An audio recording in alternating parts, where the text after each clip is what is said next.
মহান আল্লাহ তাআলা বলেন, ওয়াকরনা ফি বুয়ুতিকুন্না ওয়ালা তাবাররাজনা তাবাররুজাল জাহিলিয়াতিল উলা। হে পৃথিবীর নারী, হে পৃথিবীর মহিলা, তোমরা বাড়িতে অবস্থান করো, বাড়িতেই থাকো, জরুরি প্রয়োজন ছাড়া বাড়ি থেকে বের হইও না।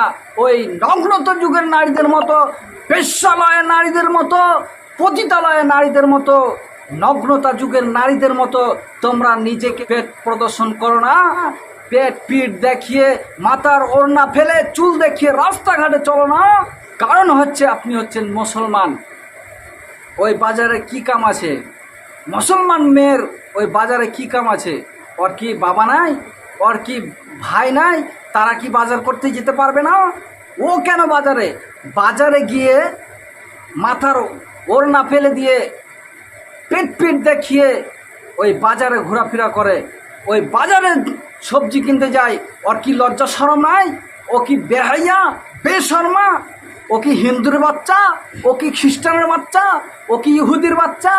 ও কেন বাজারে? ও কেন বাজারে থাকবে? ওর তো বাবা, ভাই, তার বড় ছেলে আছে। ও কেন বাজারে? ও কেন দোকানে? ও কেন রাস্তাঘাটে? আপনাকে জাহান্নামে নিয়ে যাবে। কোনো নারী জাহান্নামে গেলে একা যাবে না, কোনো মহিলা জাহান্নামে গেলে একা যাবে না। 4 জনকে সঙ্গে নিয়ে জাহান্নামে ঢুকিয়ে ছেড়ে দিবে। ওই নারী, ওই বেহাইয়া বেশর্মা নারী তো জাহান্নামে যাবে।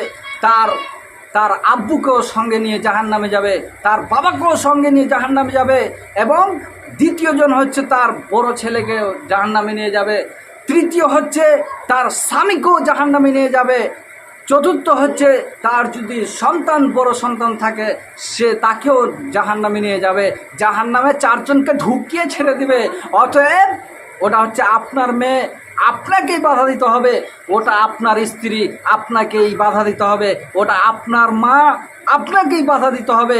নচেত ওই মহিলা 4 জনকে জাহান্নামে ঢুকিয়ে ছেড়ে দিবে।